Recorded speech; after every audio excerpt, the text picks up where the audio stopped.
Stephen Timms is the Labour MP who chairs the Work and Pensions Select Committee of the Commons and is on the line. Morning to you. Good morning, Justin. Should we have a direct answer, do you think, from the department on that specific review, on whether it does still exist? Yes, I think we should, and I think generally families should be entitled to see these reports.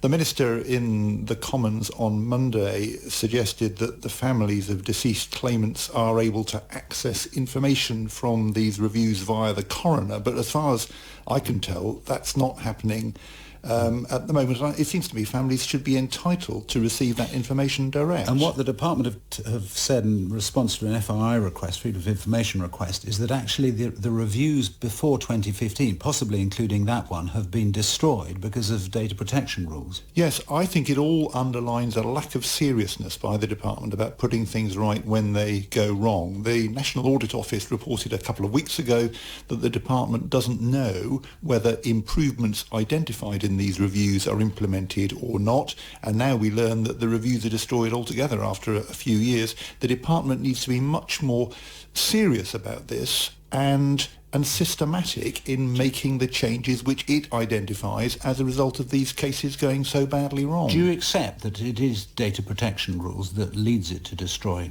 records in these cases? Well, because we heard there from Linda Cooksey that she didn't. She thought it was a cover-up. Yeah, I'm very sympathetic with that view. I think data protection law does require people not to hold on to personal information longer than it's needed, but the law does not specify 5 years or 6 years, and I think this kind of information should be held for longer. And in any case, the lessons learned from these reviews, there's no reasons for them to be destroyed. They should be kept, and progress on implementing those improvements should be monitored and reported on. What the department says, and I'm reading a statement here, we take these reviews extremely seriously, ensure cases are investigated, concluded, and any lessons learned. Do you believe that is happening? No, it isn't. And the National Audit Office has told us it isn't, that the department doesn't know whether the suggested improvements are implemented.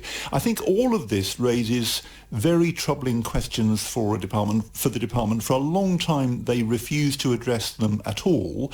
Now they're starting to address them, but in a very secretive and unsatisfactory way. They need to be clear about the lessons that are coming out of these reviews. They need to be systematic in implementing improvements, and they need to be open, not least with the committee that I'm going to be chairing, about progress in delivering those improvements. What is it, do you think, that is in your view stopping them doing those things? I mean, is it a cultural thing? Is it money? What is it? Yes, I think that for a long time they were very reluctant to accept that what they were doing had contributed to these deaths at all. I think they are now being forced to own up to the fact that is happening, but they're doing it very reluctantly and very slowly and trying to keep the thing as hush-hush as possible, and it's not good enough. Because the point being that they wouldn't necessarily be blamed themselves for what has happened. There are often people who do desperate things, sad things, and it's not necessarily a matter of blaming them. It's a matter of finding out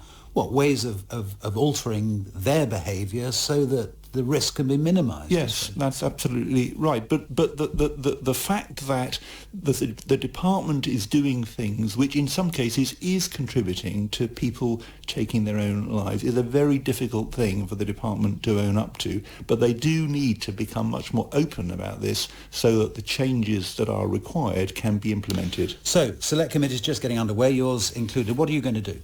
Our committee will be meeting for the first time, I hope, next week, depending on decisions in Parliament in the next couple of days, and I will recommend to my committee that we write to the department in the light of what's emerged over the last few weeks and ask for some clarifications and improvements. And if you don't immediately get those, are you likely to hold an inquiry where you'll call witnesses and look into it? That would certainly be a possibility if we're not satisfied with the department's response. Stephen Timms, Chair of the Work and Pensions Select Committee. Thank you.